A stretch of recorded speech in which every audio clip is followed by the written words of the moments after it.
poker's legendary champions, next generation stars, and tireless ambassadors of the game, sharing their wisdom and guiding your journey to high achievement on the green felt. This is Chasing Poker Greatness with your host, Brad Wilson.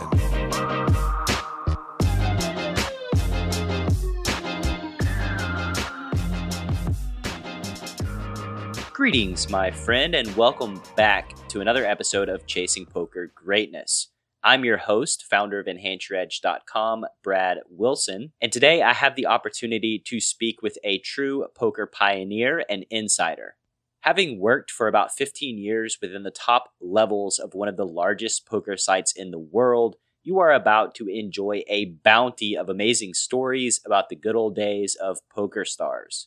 My guest today is author, professional card player, and former PokerStars Cardroom manager and head of communications, Lee Jones.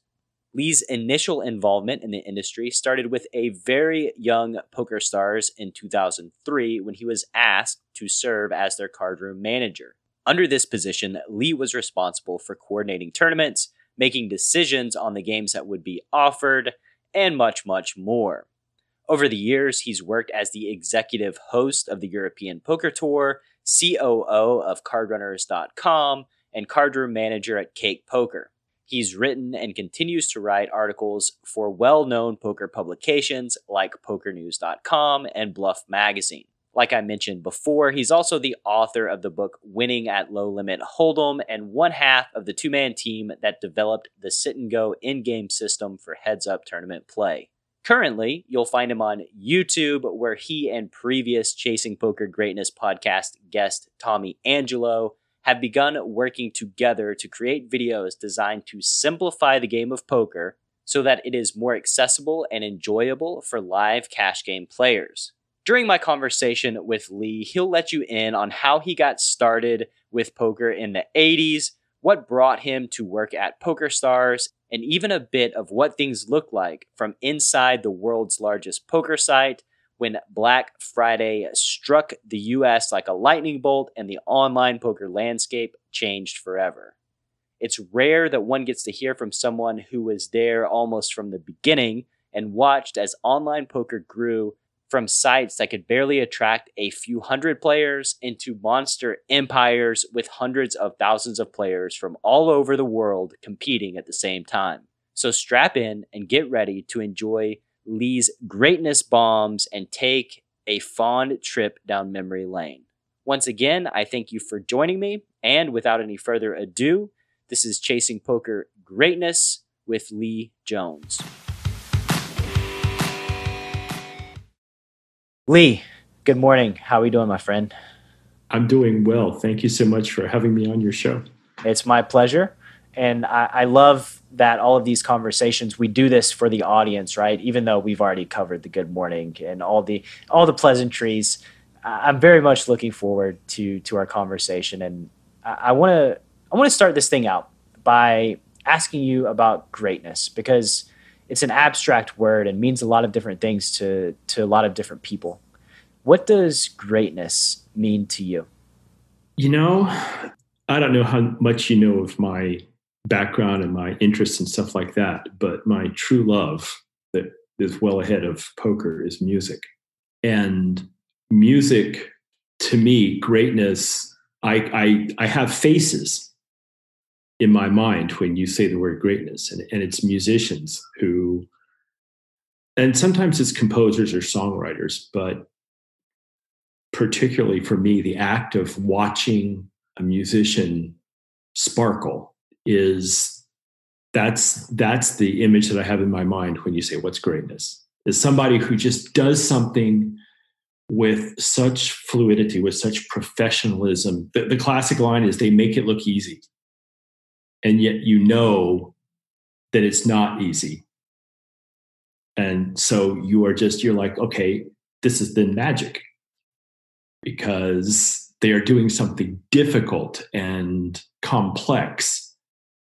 And yet to the outsider, it just looks like, okay, it looks like falling off a log. And that to me is greatness. Looks like they could do it. They could just, yeah, I can do that. And the pressure, the stakes are typically very high in those situations too, right? Yeah, I mean, they're performing in front of a large audience, right? And yet the best, the truly greats, they just deliver every time, you know? There's this interesting thought too, that like the better you get at something, right? Like you love music, and I'm assuming that you've immersed yourself into music, and I love poker, and I've immersed myself into poker obviously for the last 15 years. And sometimes just on wherever it is, a live stream or something, somebody does something in the poker sense, and like few people really understand what makes it amazing. But being one of the people that's like, oh my God, that was genius on like so next level. And one of my experiences in music is that occasionally I will see something like that. And the first thing I have to do is reach out to somebody. And quite often, interestingly, it's Tommy Angelo. Right. To say, you need to go, if it was like a YouTube or something, it's like, you need to go watch this, because I need to share what you're talking about. The point that 99% of the people watching just kind of went, oh, that was nice. And in the meantime, I'm going like, oh my God, that's genius. Yeah, your mind just boom. And for those of you that don't know, Tommy Angelo, also heavily involved in music. If you haven't checked out that conversation that I had with him, very involved with music, I believe, until he couldn't really hear anymore, right? He had a hearing problem that... He did have a hearing problem, but he still has instruments all over the house, and he practices harmonica constantly, and he and I play together, and we actually played the soundtrack for the Poker Simple videos. So yeah, he's really into it. But the beautiful thing about Tommy is that I can either about something poker or something music, I can say to him, look at this thing, and not get, oh, well, that was nice, but I can get, that was genius right there.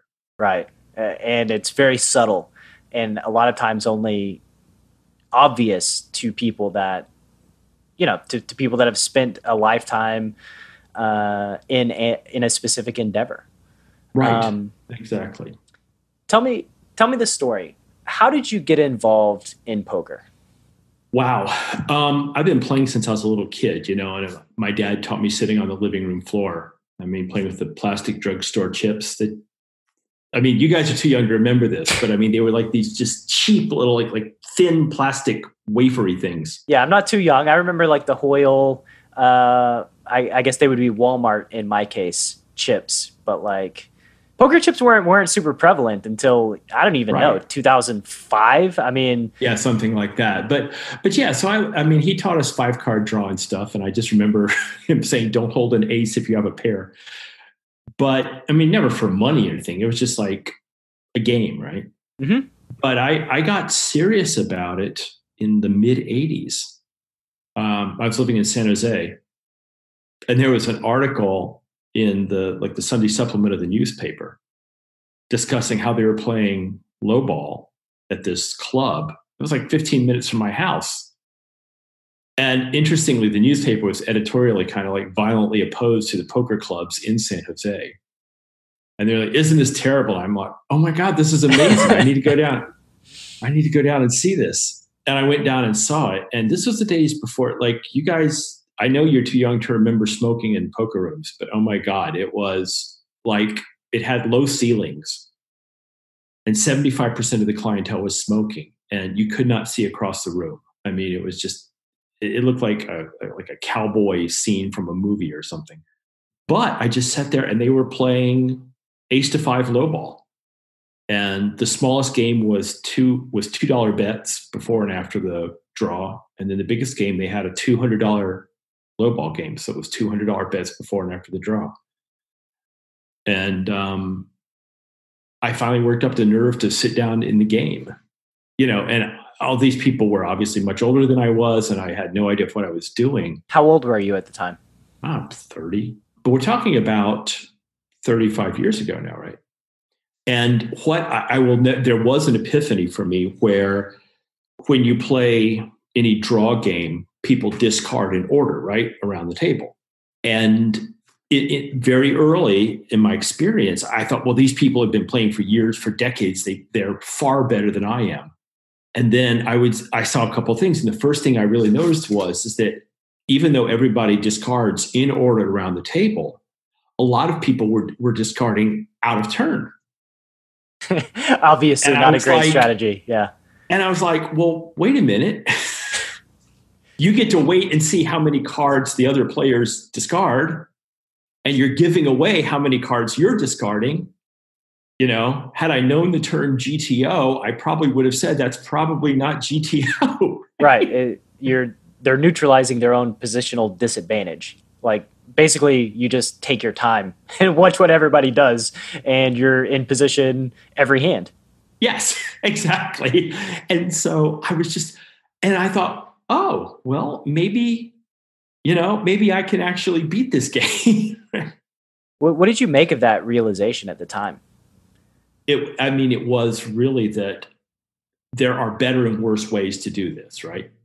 Like, I had made a few dollars playing in college, but again, this was long before the Moneymaker boom and all that. So there wasn't the culture of playing. But, people would get together on dorm room floors and play 7 stud variants for dimes and quarters. But they were always drinking and I wasn't. And so I always thought, well, my edge is I'm sober and they're not. But after a while, from watching this and watching people discard, they would call a raise before the draw and then draw like 3 cards. And I just and I would think to myself, well, I know nothing, but I know that's not right. Right.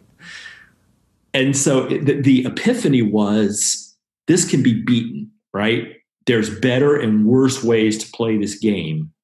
And like anything else that I've ever learned in my life, if I can find the right books or the right teacher, I can do this.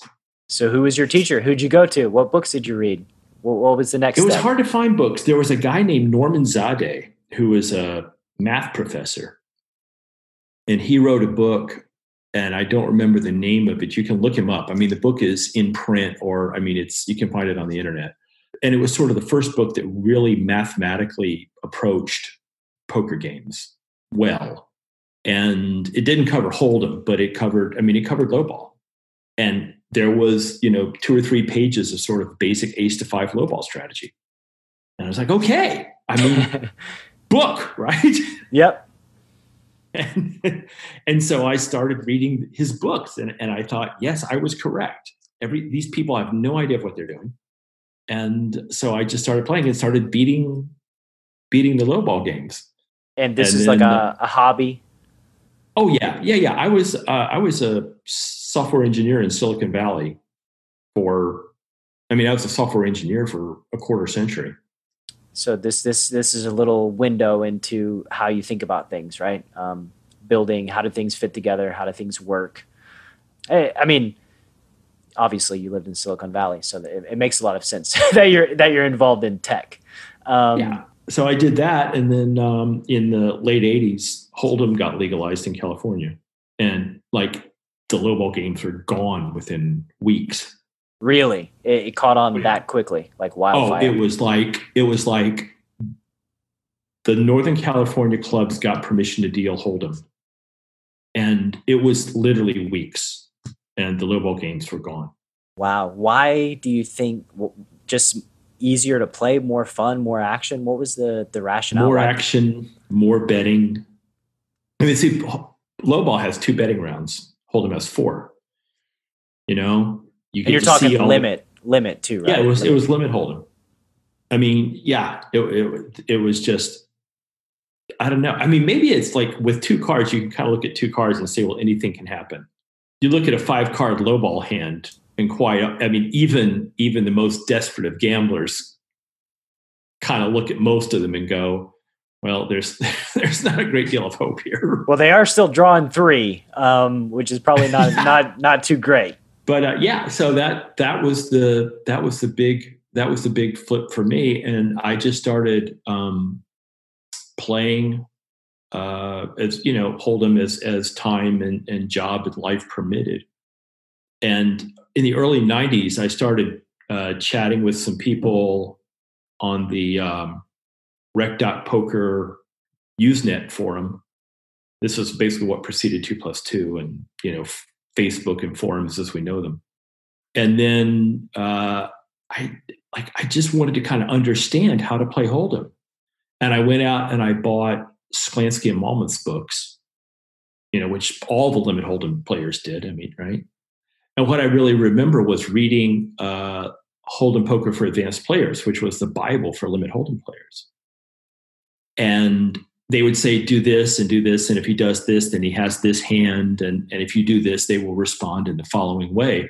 Well, these guys, Mason and David were playing in like the 2040 game at the Mirage. And the difference between the 2040 game at the Mirage and the 3-6 game at Garden City in San Jose was night and day. And so, I would try these things the thing I classically remember is that they said, okay, suppose you have a set and the flush card comes on the turn and the guy bets. Well, raise him, because unless he has the nut flush, he'll probably call and then he'll check the river. Well, if you fill up, then you bet and you get an extra bet. And if you don't fill up, then you check it down, you lose the same amount. And I said, great idea, right? So I get all set, and I flop my set, and then the flush card comes on the turn, and the guy bets, and I raise, and he 3-bets me, and I call, and the river's a complete brick, and he bets, and I call because it's limit Hold'em, and I'm getting 19-1, and he shows down the 6-high flush, and I was like, okay, things are a little different here, or they would say, okay, now suppose 3 people see the flop. And I'd be flipping through the pages saying, suppose 6 people see the flop. Right. For 3 bets each. Right. It's like, and that was what was happening. In those early days of California Hold'em, like 6 people to the flop for 3 bets each was what they called Tuesday. Right. It's very, very, very normal. This went on for like a decade. Like I can remember. So I'm not old enough to remember that, but I am young enough to say that when I started my career, I played on a boat to nowhere, and it was 10-20 Hold'em, and it was 5-10 Hold'em, and we were 9-handed. 2 guys wanted to stick with 5-10. The other 7 wanted to play 10-20. So it's a 4-hour boat ride. We said, okay, by street, if these 2 guys are out, we raise the stakes up, right? There were 2 streets in 4 hours that the stakes were 10-20. Those 2 guys were in every hand to the river. One of the 2 of them were in every hand to the river except for 2 streets, period, in 4 hours. Like, it's just insane to think about. That's how the game played. Yeah. That's how the game played. And so basically when I was thinking about that, I was talking to my friends in the Bay Area. Again, this is sort of in the early years of internet poker discussion. I was like, everything I'm reading in Mason Malmuth's book is not wrong, but it's almost irrelevant to me. And so I started writing down notes and talking with friends. I'm going to just give a shout out to somebody nobody's ever heard of. His name is Roy Hashimoto. And it was Roy who sort of gave me Roy's like a super genius software guy. And Roy was the one who gave me some real insight into what felt right to him about how to play in pots where, it's like 6 people for 3 bets each. But ultimately, winning low limit Hold'em came out of that in 1994. Yeah, so I did the winning low limit Hold'em thing for, and the book came out and I made, a couple $100 a quarter in royalties. Yeah. And just banged away at my usual Silicon Valley gig and played limit Hold'em when I could. And then Moneymaker exploded and the WPT exploded, all kind of in that same perfect storm around 2003. And that's when Isai Scheinberg at PokerStars called me and said, I just remember the phone call. I remember where I was standing in Santa Clara, California with my, brick-sized cell phone talking to Isai and him saying, at first I thought he wanted me to just like sign some books or something. And then after a couple of minutes, I thought, oh my God, he's talking to me about a job. What year was this? This was 03. This 03. was like right after Chris won the World Series in May of 03. And so remember, and he was PokerStars patched and logoed throughout that whole ESPN journey. Was he? I don't even remember that. Oh yeah. Oh, go watch the 2003 ESPN video. Yeah. It is a thing to see. That's so funny. There is a scene where Chris, I think it's the one where he busts Ivy, but he goes and he basically jumps into the arms of Dan Goldman, who was the marketing manager for PokerStars at the time. And Dan is they're both wearing PokerStars jackets. And they're in this bear hug and they're kind of dancing around, and the PokerStars logo is essentially rotating right there on ESPN. You couldn't buy that, right? Wow. Yeah. And so PokerStars just exploded.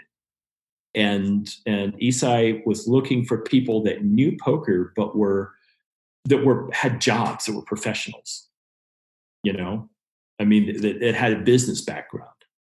And he got in touch with me, and I jumped into the poker world, and I basically left my job in August of 03 and went to work for PokerStars, and the rest is kind of history.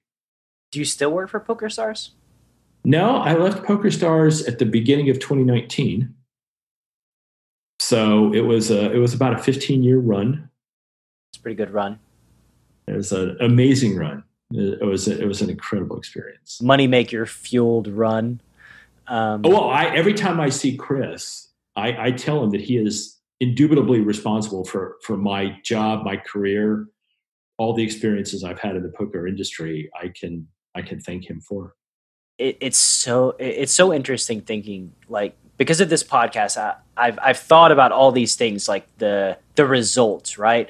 Like, how much money has Sammy Farha made because he lost to Chris Moneymaker? How much money has Phil Ivey made because he lost to Chris Moneymaker? Like, all these guys that felt like losers at the time, like, have gained so much because of that one tournament. When I'm at the World Series, and sometimes they're showing the videos from old World Series, Yep. And if I'm walking down the hall and it's the scene where Chris bluffs Sammy out of his shoes, Sammy's sitting there and Chris is sitting there. And 15 years later, I'm going, don't call Sammy. Sammy, don't call. I no offense to Sammy Farha, but I shudder to think, does poker become what it doesn't become what it is today if Sammy Farha beats Chris Moneymaker? Like, that's probably the most high stakes heads up match the poker world will ever see. Right. Right. Yeah. So what were your early responsibilities at PokerStars? Like, what did that look like back in the day? What was the vision? I don't know how much people, unfortunately, nobody's ever written the story of PokerStars, and a couple people have talked about doing it. And I desperately wish somebody would, because it's a story you couldn't, even starting with Chris, right? It's a story that Hollywood would laugh at because the script is so absurd.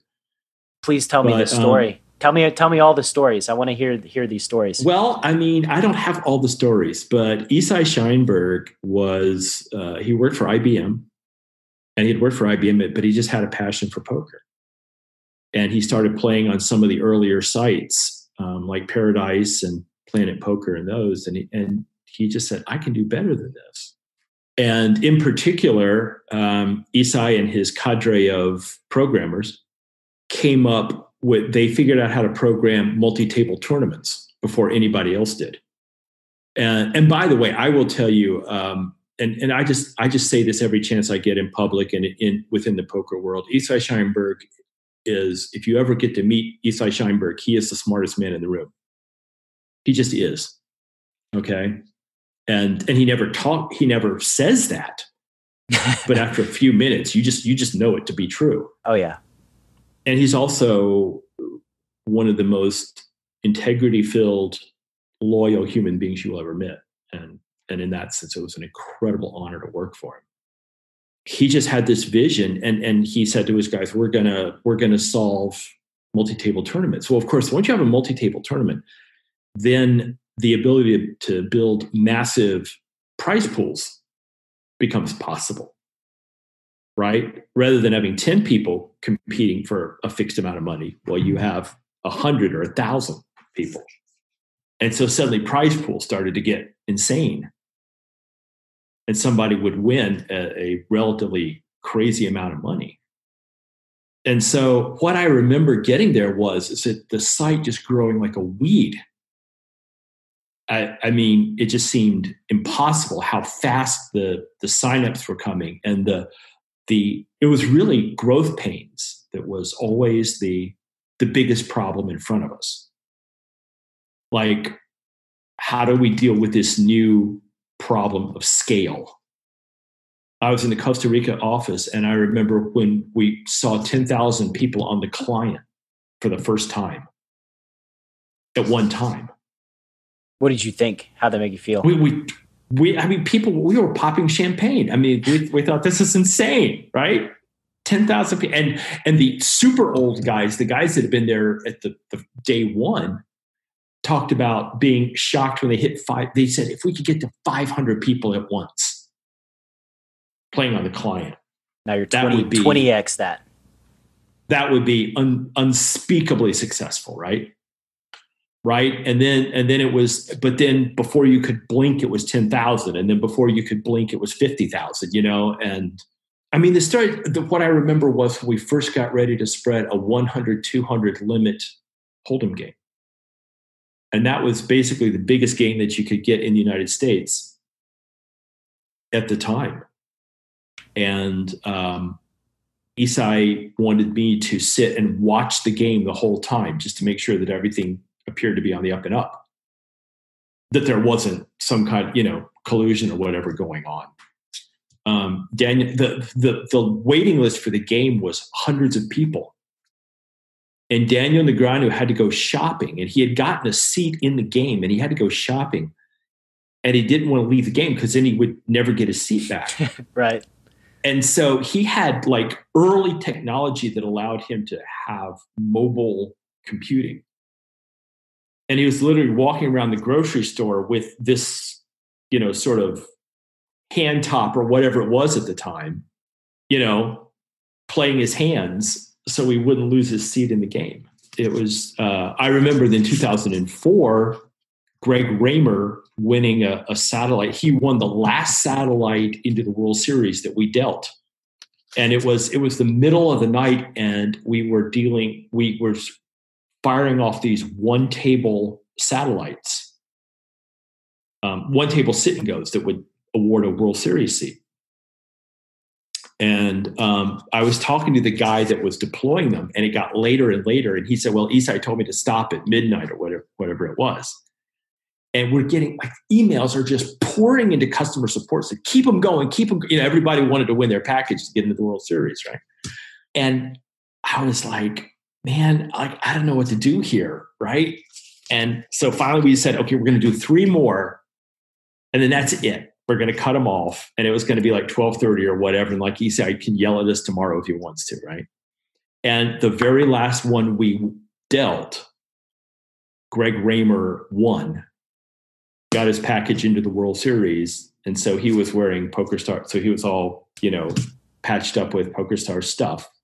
And I'll tell you, Brad, by the time we got to 2005, 25, if I'm not mistaken, 20% of the people in the 2005 World Series of Poker main event were PokerStars qualifiers. I believe it. Do you remember your market share back then in the poker space? Because I know around that time, like Party Poker emerged, right? Party Poker was y'all's major competitor. Because of Mike Sexton and WPT, sure. Right. And UIGEA torpedoed them. I believe that was 2006 when UIGEA. It was October of 2006. But thinking back to those days, they had 215s every night with $200K guaranteed nightly. This was a nightly tournament, 6 days a week. Sunday was like $1 million guaranteed, $500 buy-in or whatever. But yeah, it was a crazy time in the poker world. Like business was booming. What was the reaction when Party Poker pulled out of the U.S. market, leaving PokerStars? Like, oh, you just automatically picked up that market share. Well, it was a very tough decision, for Isai to stay in the U.S. Yeah. I mean, the calculus of that decision was, humongous. And I wasn't around for those discussions. I mean, that was far, far above my pay grade. But I do remember a scene where Isai walked into the break room at our Isle of Man office. And there was, 4, 5, 6 of us in the room. And he went and he just gets a banana out of the fruit bowl and he peels his banana. He just like leans against the counter. He just kind of looks at us. And we're just some random collection of, PokerStars employees, right? I mean, there's nothing important about us per se. And he goes, "So, do you think we should stay or go?"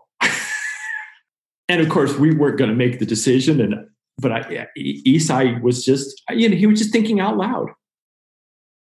And he and the lawyers and everybody else ultimately decided to stay. And you were absolutely right that at that point we just became the juggernaut. And Party went down and we skyrocketed, and that was that until 2011.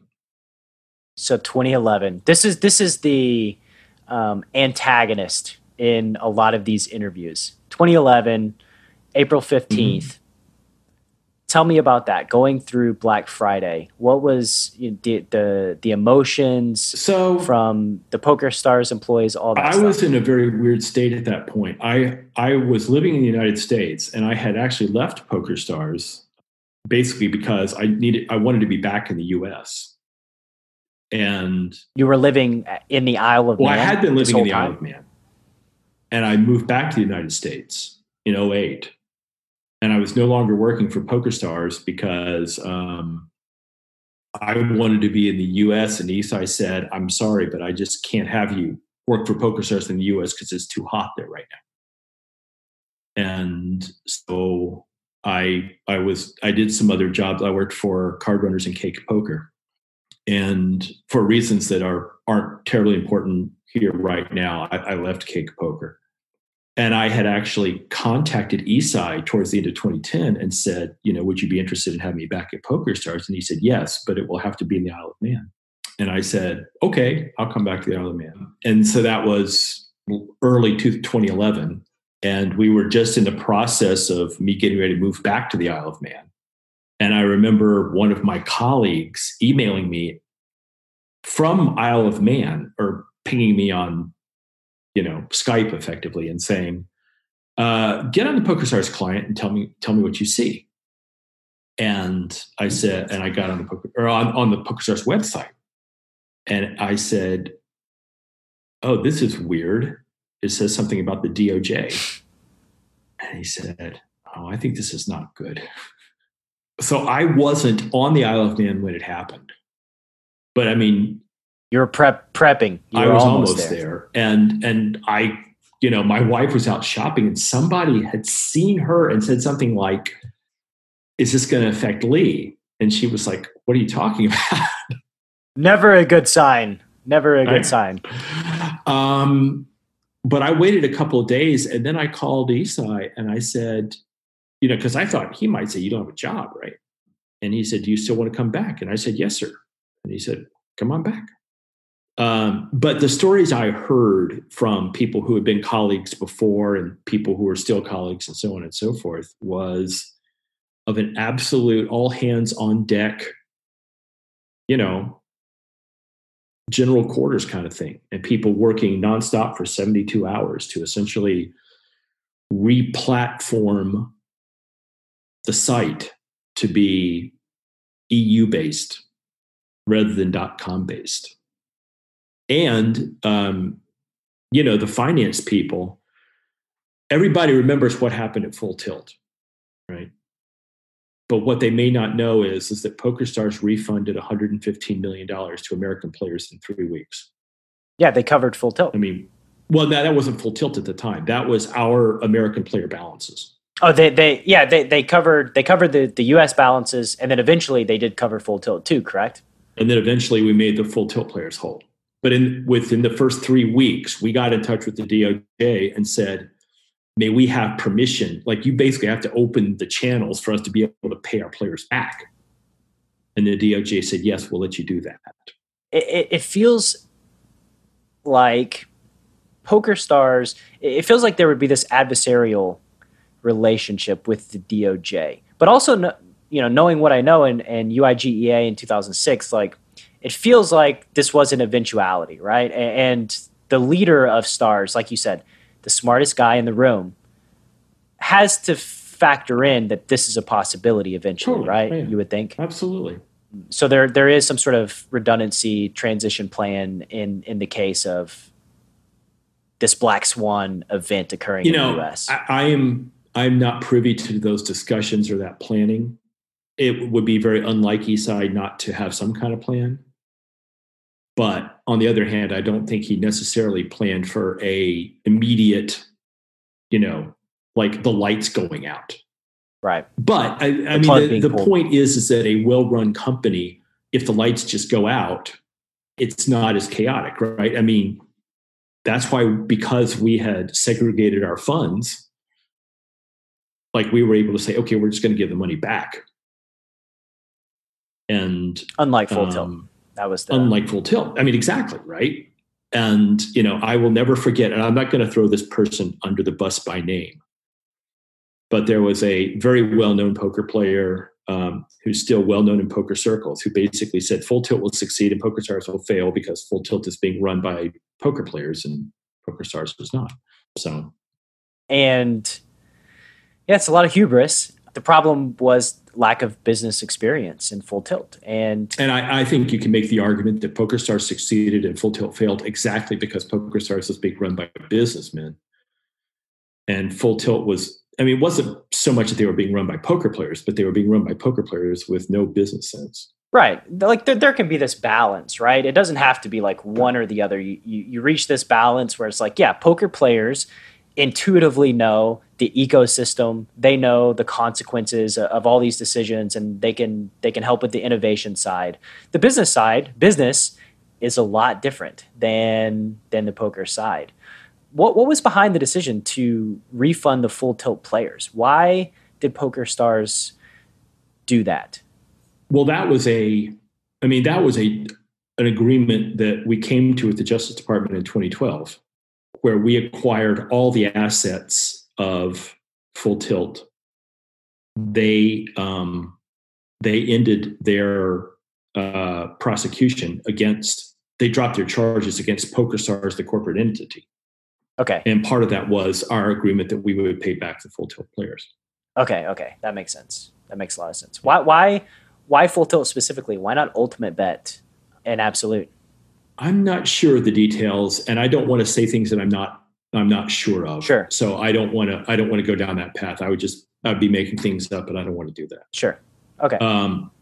What I do know is that I strongly believe that it was the belief of the PokerStars management that paying back the Full Tilt players was probably a necessity to rescue online poker in the United States. For it to have a potential future. Exactly. Yeah. Because, and that's the thing too, if you are thinking long-term plan, PokerStars after Black Friday positioned itself very well to re-enter the poker market eventually. Right. Well, they never left the European poker market, right? Exactly. And now in every jurisdiction region in the U.S., they're there, right? Modulo, Nevada, but yeah. Okay, let's segue to some other stuff, even though I love the behind-the-scenes PokerStars and Black Friday, all that stuff. So what's the most unexpected? By the way, I want to say one more thing. Yeah, go for it. Speaking of, and I just want this on the public record, when PokerStars turned off the lights in the United States, something like between 30 and 40% of our business disappeared overnight. PokerStars laid off exactly 0 employees. Wow. And any American company, most companies in the world would immediately shed some meaningful percentage of their employees. And nobody would think twice about it, particularly in the United States, right? And PokerStars laid off 0 employees. And that was a decision by Isai and Mark Scheinberg, his son, that everybody was going to keep a job one way or another, doing whatever they had to do. That's amazing. Like that's incredible. And a really good way to build loyalty within your company too is, it's just very, that is a very, I never knew. That's amazing. What is up, my loyal Chasing Poker Greatness listener? Coach Brad here, and I just wanted to take a moment to ask you a simple question. How many times have you heard my guests and I speak passionately about the benefits of poker coaching? You get to expand your poker network, receive expert feedback you can rely on, and have your burning questions answered by a trusted mentor. Which brings me to the Poker Power Hour, a series of 100% free live 1-hour poker webinars, masterclasses, and hand history breakdowns that kick off each and every Wednesday evening at 8 p.m. Eastern Standard Time. The Poker Power Hour will be led by me, Coach Brad, as well as some of your favorite Chasing Poker Greatness guests. It will be your weekly guide for helping you plug your leaks, skyrocket your poker growth, expand your network of crushers, and inevitably win more money on the green felt. The Poker Power Hour is premium content and live only. There will be no free replays or view on demand, and the content will eventually be released as paid training only. So head to enhanceyouredge.com, opt in to the Poker Power Hour, and get for free today what you'll have to pay for later. Once again, to catch the Poker Power Hour every single week, head to enhanceyouredge.com and join the email newsletter. Now, back to the show.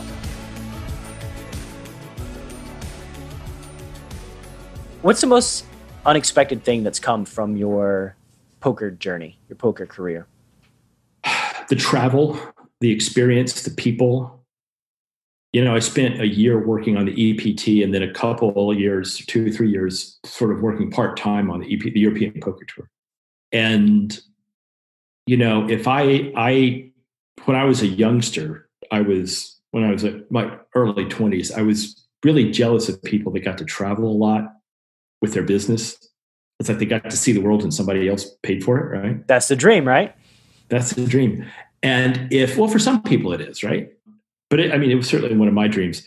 Well, if the 50-year-old Lee Jones had told the 23-year-old Lee Jones, so you're going to be living overseas and you're going to be going to all these cool European cities and staying in fancy hotels and hanging out with cool people and working on all these, like helping people run poker tournaments. Like the 23-year-old Lee Jones would have just like laughed in his face. It's like, send me a ghost with a better story to tell. So that was that's what I got. That was the most unexpected thing. I had no concept that it would ever lead. Like when I was writing Winning Lily and Hold'em, I was essentially trying to codify what I thought I understood about playing poker when 6 people were seeing the flop for 3 bets each. Right. You were getting away from the Malmuth and Sklansky heuristics. And yeah. And then, so that was 1994. Well, in 2004, so 10, 12 years later, there I was calling cards at the final table of the European Poker Tour main event in Monte Carlo. Really? Is this real life?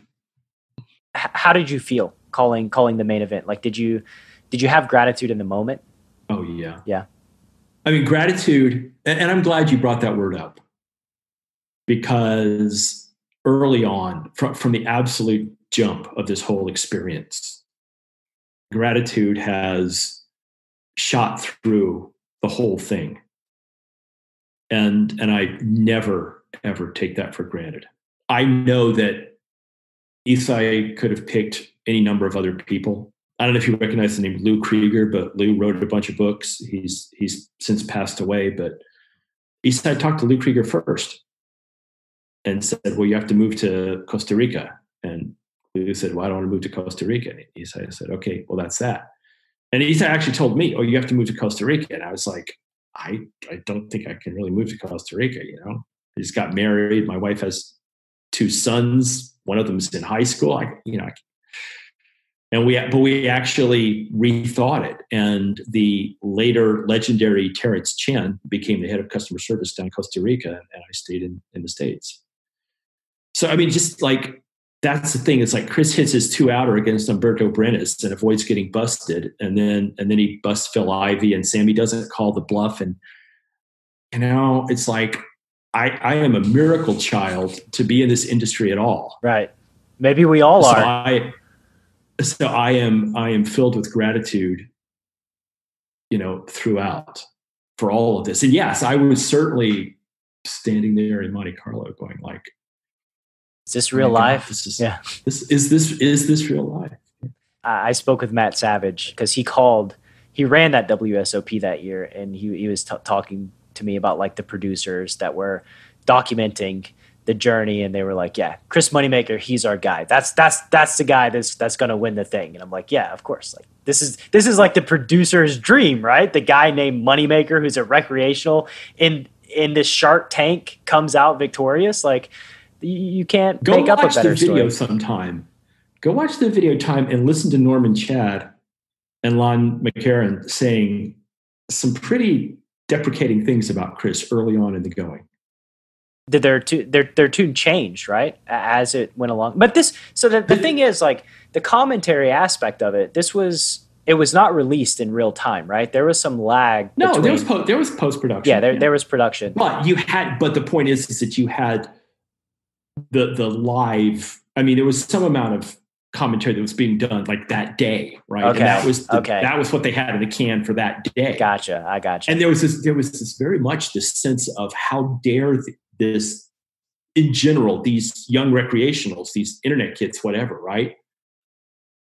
Dare to get into a pot with Johnny Chan or, whatever. Yeah. It's like, dude, Johnny gets 2 cards. I get 2 cards. Let's play some poker. Right? Yeah. Everybody's human, and nobody's really as great as everybody thinks they are either, right. Which is one of the beauties of poker.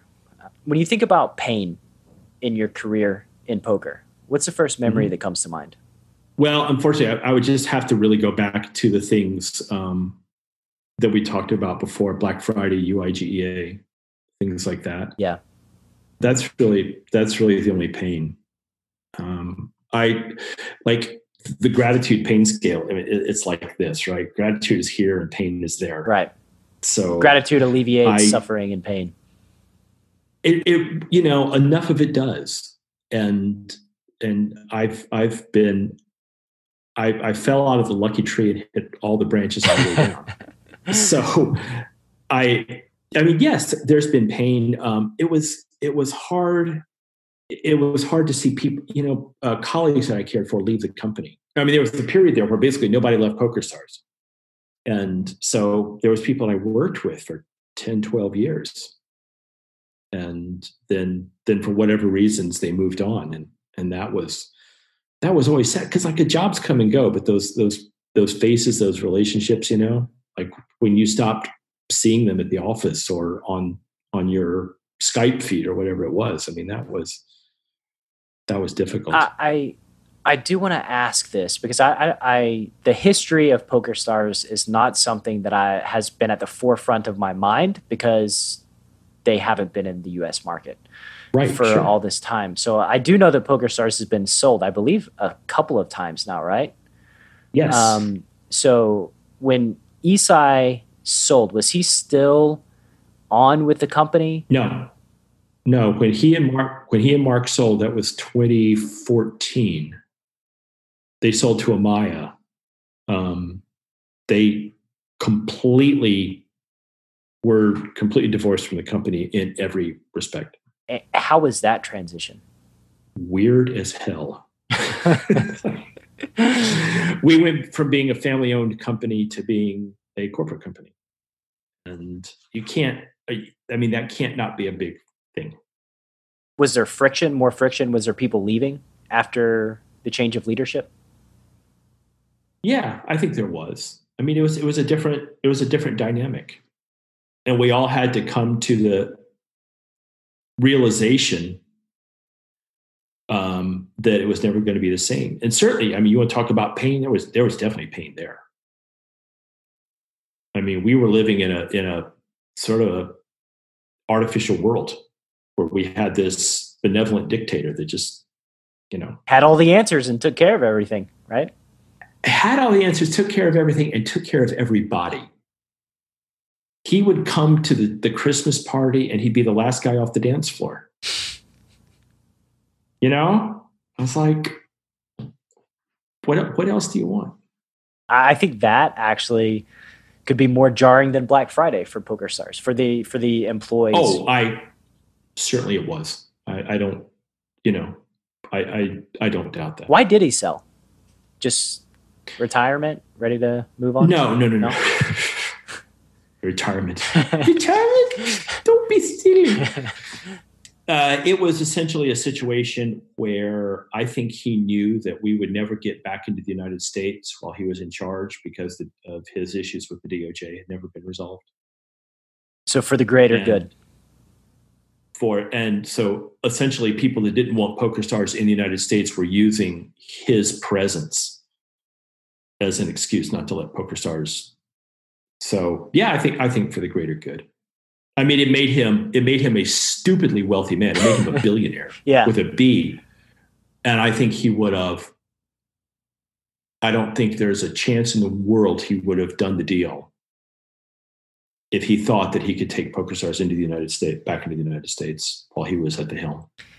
Yeah, it's the irony. It's hard to miss the irony of incentivizing a company to sell from, I don't want to characterize like the good guys versus the other guys, but like basically a family-owned business to a corporation, and that being what makes it possible to move PokerStars back into the market. Like you would think that the original leadership and having Isai on board would be way more beneficial than having PokerStars simply ran by a corporation. But who am I? Who am I? Yeah. Who knows?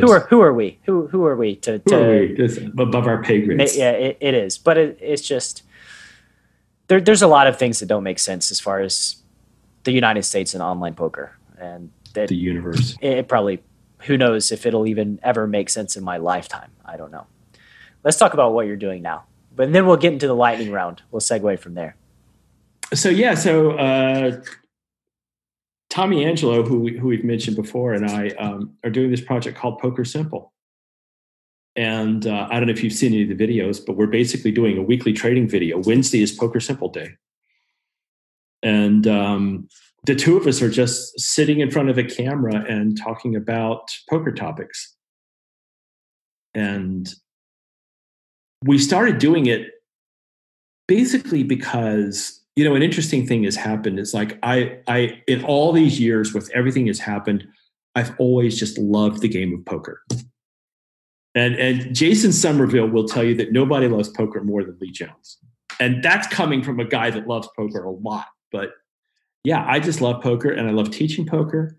I love teaching people to enjoy the game because I just want people to enjoy it. And the more you understand it and the more it gets its hooks into you, the more you enjoy it. So anyway, Tommy and I started making this this video series, and we knew nothing about what we were doing. We didn't know how to edit a video. We didn't know how to make a video. We were clueless. And our first couple of videos, fortunately, our wives stopped us and said, "You may not put those on the internet." And then we made a couple of videos, and our wife said, "You could put those on the internet, but we wouldn't recommend it." And then finally we made a video and our wife said, "You can put that on the internet." And that was 10 weeks ago or 11 weeks ago. We just released episode 11 yesterday. And, we're getting this great feedback. People seem to be getting something from it. And I think what we are hoping to do is there's so much stuff that's out there right now that says poker is difficult and complex and minimum calling frequencies and range versus range, and all this. And I, in one sense, as an engineer, as a guy with an engineering and computer science background, I revel in the game getting this kind of formal study and investigation, and the people standing on the shoulders of the giants to learn more and more about the game. But I also worry that it could scare away people who just want to play and not feel like they are absolute targets when they walk into the local card room. And so we've been trying to bridge that gap and help people become more comfortable, more competent, more at ease with their game. And poker can get overcomplicated, and people can get stuck in this narrative that you have to be at X level, you have to understand X in order to be able to move up to play X, right? Like you need to have a great understanding of GTO in order to play 5-10 no limit competitively online versus your competition. In a lot of ways, I look at these things as excuses people make, barriers they set in front of themselves that prevent them from being as successful as they can be. You look at a variance calculator, you look at what might and could go wrong, and it makes you fearful, right? It makes you fearful as to your possible potential success. And bridging that gap, making things simplifying the process for people is much needed in the poker world. And I think the feedback is reflective of that people want simplicity. Sure. Poker players revel in the complexity. They want right? Well, a certain component, the ones making content, or certain ones making content and, revel in the complexity. And I do not begrudge them that, right? It's fascinating to learn all this stuff. It's like, when the first computers beat chess and everybody's head exploded, right? And now computers are beating poker and everybody's head is exploding because, they're learning these things. And then you've got this bot that's like betting 3 times the pot. And everybody's like, well, what the hell? This never happened. So that's amazing. But as you say, the large majority of people are just like, I want simplicity. I don't want the game to become a chore for me. Like when I go play guitar, there's ways I could get a lot better at guitar. And having been a musician and a semi-professional musician, I know what they are. It would involve study and practice and scales and, all this stuff. I just want to play guitar and hear music come out and be happy, right? So many people just want to go play poker and enjoy it. And, maybe not even be a winning player, but to lose less or maybe win a little bit more, And that's all they want. They don't want to go heads up with Matt Berkey. Well, some people don't. Or some people do. Most people don't. There are people that do. Right. There are people that love the challenge, right? These are the world-class competitors. Absolutely bless them, and I get that, right? I mean, if that's where you get your joy, and there is a kind of person that gets their joy from playing against world-class competition. So, and that you have to be you, right? And if that's where your buzz comes from, go and do. And I hope you go toe to toe with Matt and get into a draw. But the great majority of players just want to go down and have a good time. And if they feel, if that person can be a little bit more successful at the game, simply defined as losing less or winning a little bit more, then that's going to make them super happy. And I just to play devil's advocate for everybody listening, what if what everybody believes and assumes to be true, especially with something like GTO and PioSolver in these simulations, what if it's not 100% true? And what if humans are not able to actionably do the thing, take the strategies that it recommends?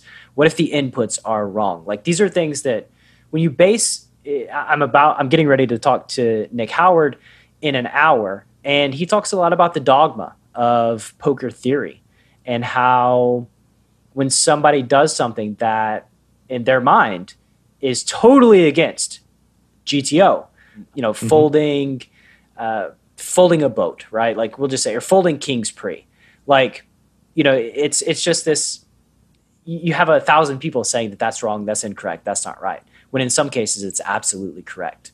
And like, sure, it's just be careful of your path and the information that you're being given. Be careful taking anything as the gospel, because very, very few things are the gospel in poker. And it doesn't have to be ultra complicated. When I was beating the game, and granted, like 10 years ago or 14 years ago, like it wasn't super ultra complicated, especially like in a live setting. You don't need all this complexity because live changes so much slower comparatively to online. You don't have a database to analyze. You can't do real like leak finding super easily. It's just harder to evolve. So anyway, just be careful of the educational material that you consume. And there, definitely a market for simplifying things and making poker more inclusive. Because I do think that if people didn't self-sabotage, that most human beings are capable of becoming winning players if they put in the time and they put in the work. But anyway, yeah, and I should say that our videos are essentially intended for live. Yeah, our videos are intended for live cash players, and so because it's what we know, sure, right? I mean, it is what we play and it's what we know.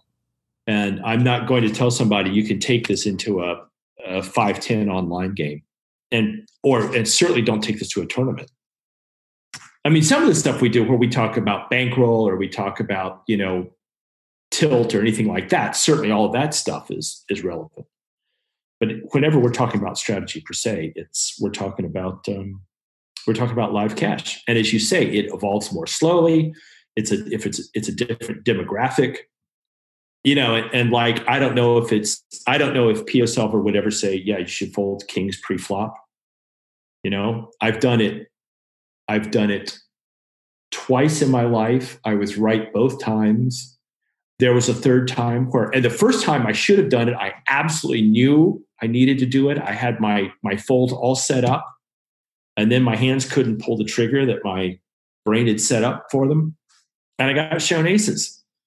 So I don't care what P.O. Solver said. I knew in that moment, my very best poker player knew in that moment that I needed to fold the kings. I do want to make a distinction too, because you can get P.O. to fold kings, right? If you give your opponents a range of aces and kings, if you use that as your inputs. And in the real world, in poker, sometimes when you have enough information to make incredible decisions based on who you are, how much you've studied, how you're able to collect data using what Malcolm Gladwell calls a blink, which is using your subconscious mind to lead your intuition.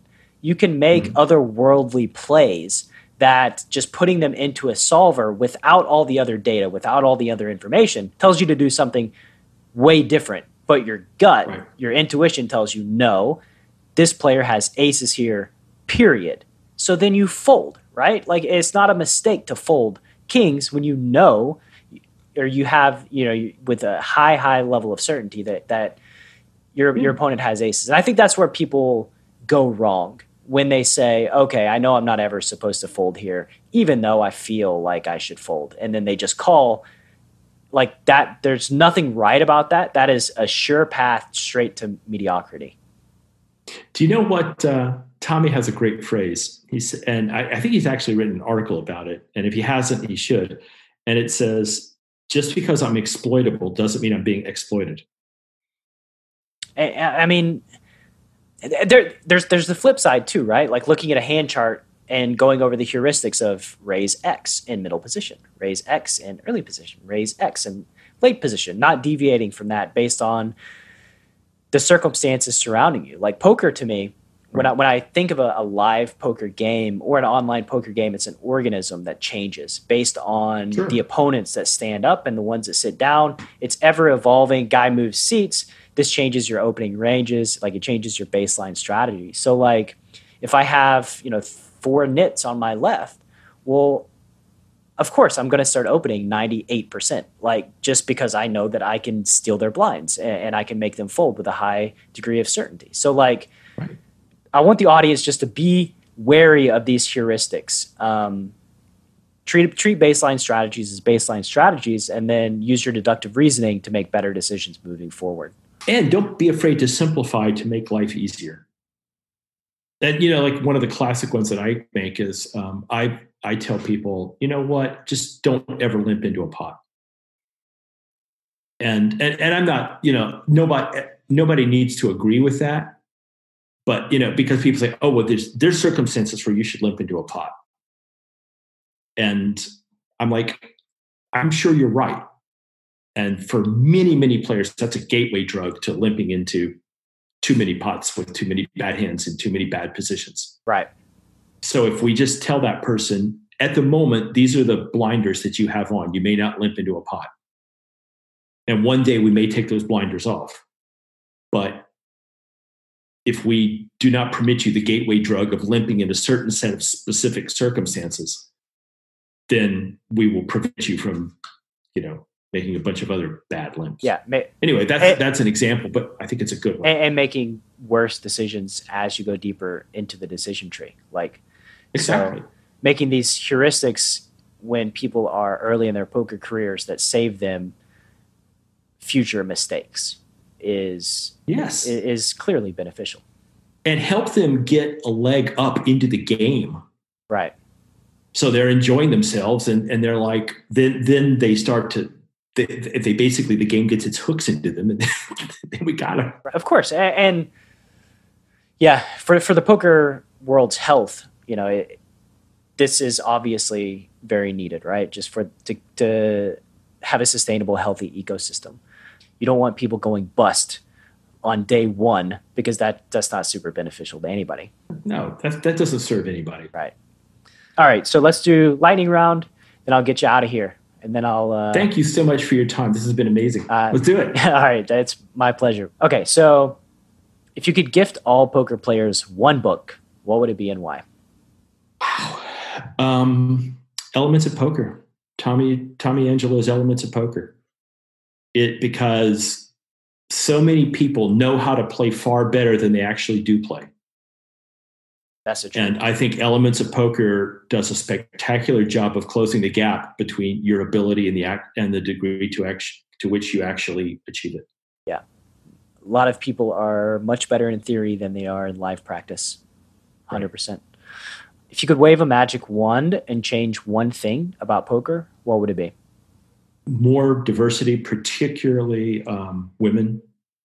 Well, what I would do is I would dissolve the occasionally toxic environment and dynamic within the poker world. How would you do that? With my magic wand. Okay. I mean, like people, you wouldn't have a bunch of misogynistic comments at the table. You would, people would be polite and gracious to each other. It would just, like there's a level of tolerance for that kind of stuff in the poker world that I think is not healthy for anybody. And I think in particular, it keeps people that, not only women, but just people that just don't want to be around that vibe sometimes. Yeah. I sometimes have to just make decisions about like, okay, am I willing to put up with this toxic human at my table so I can stay in a poker game? And I don't need it. Right. And there are a number of... I mean, you played at the Commerce. Need I say more? I think that Commerce gets a bad rap in some ways. Like, there are some scummy people. But all in all, like, I think that as human beings, we have a negativity bias where the scummy people stand out amongst everyone, even though they are a small percentage of the population. It's such a complex issue, this whole thing. I spoke about it with Jennifer Shahadi in depth about the inclusivity of poker and women, and it's like there's gray area moments. There's obvious douchebaggery that happens, like like clear and obvious. Most of the douchebaggery comes from bad players is one element that complicates everything. Because there's this trap where this horrible poker player is sitting with $10,000, acting like a complete jackass. Do I make him leave? Nobody at the table wants him to go away. Nobody wants him to leave. So that, I am rapidly, and for years now, I've really been in a state where I would just my life is too short. Like, I don't care about his $10,000 as much as I care about enjoying the poker game. So please kick his ass out. Yeah. But I'm in the minority. Well, I always want to bust him. I think that's, but I mean, I think that over time, I have a lot of regret. If I could say that there are things in my poker career regret, it's not standing up and being more vocal in those situations like I could have, missing opportunities like that. I would say if I could go back and change things, I think that as a man and a human now, I'm way less tolerant. I have 2 young girls, a 10-year-old and an 8-year-old. My wife is my life, and that's given me way different perspective than I had as a 23-year-old human being. No doubt. Because at the end of the day, right, it's a sample size of 1 as far as life perspective. Right. That's what we're dealing with. So you get those outside perspectives. It changes how you perceive things. If you could erect a billboard that every poker player had to drive past on the way to the casino, what would it say? Fold more pre-flop. Oh, you and Tommy, y'all are perfect partners. It's just really. I mean, I just see it all the time. And the thing is that the theory actually supports that. Like, you talk to Ed Miller or any of those guys that actually know what they're talking about. And he's like, okay, look, here's the math. If you play too many hands pre-flop, you got to get rid of them somehow, right? And no matter how you get rid of them, somebody that knows what they're doing is going to make your life miserable. Right. And I mean, if there's some circumstances in some environments where you can just bully your way through and you can just bet, and eventually they give up. But when you start running into people that actually know what they're doing, the math will not let you get away with playing way too many hands pre-flops. Yeah, they'll punish you. And the thing is that so many problems that you talk about, like getting, running into awkward situations. Well, if you fold more pre-flop, many fewer of those awkward situations come up. Yeah, it's very interesting that playing a hand that's profitable pre-flop leads to unprofitable decisions further on the decision tree.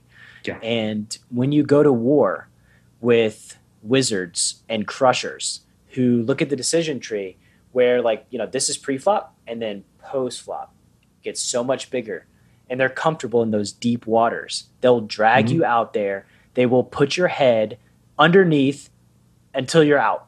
Like they will crush you deep in the decision tree. So folding pre, you avoid having to, you stay in your car. You don't go out on the beach. Right, exactly. So I'll skip this one, unless you have another project you're working on that's near and dear to your heart, besides poker. This is the 2 biggest projects I have. Right. Well, I mean, yeah, this is the big one that's poker relevant. So it doesn't have to be poker relevant. No, it's. I'm playing a ton of bluegrass music these days and loving it. I haven't been able to do enough of it, and it's good to be back playing because we're back in California, and I'm excited about that. I'm delighted to be playing more music now. I've got blisters on my fingers from playing too much a weekend ago, so I'm super happy. Can I ask you a favor? Can you send me some bluegrass that you played? I'll put it in the outro to our episode. Oh my God! Yeah, I'll find something. Perfect. At the end of the day, let's fast forward 10 years. Well, what do you want to come from the Poker Simple project in even 5 years? Like, what are the results you would like to see? I've already gotten the results. Tommy and I are working on a project together. We're having a blast. I know how to use video editing software I couldn't have even spelled a year ago. Yeah. Yeah. And of course, when you try to teach something, you learn it really well. So you have to. Yeah. So I'm just having a good time with the project, and however far it goes, and I'm grateful for that. Lee, it's been a pleasure and honor talking to you and having you on the show. And final question: where can the Chasing Poker Greatness audience find you on the interwebs? They can go to leejones.com. And, I'm doing some coaching when I have time. So if you're interested in coaching, definitely give me a call, leejones.com. But definitely Poker Simple. If you Google Poker Simple, one word, we're all over it. Awesome. So go to our YouTube channel, and who knows what will come from there. But yeah, Poker Simple, one word on Google will get you to me and Tommy, and we'd love to see you out there on the interwebs. Poker Simple, check it out. And now let's fade out to Lee and Bluegrass.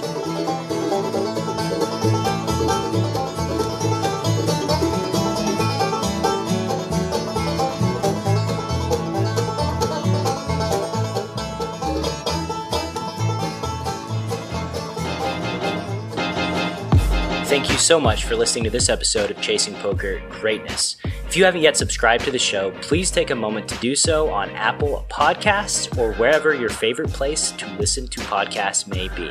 And once again, I wanted to let you know about PKC Poker. If you're on the lookout for a new poker platform where the games are safe and secure and the action's amazing, head to enhanceyouredge.com/PKCpod to get your code and jump into the games. You must have a code to play, as well as be 21 years of age or older. One final time, that's enhanceyoredge.com/PKCpod. Thank you so much, and I'll see you next time on Chasing Poker Greatness.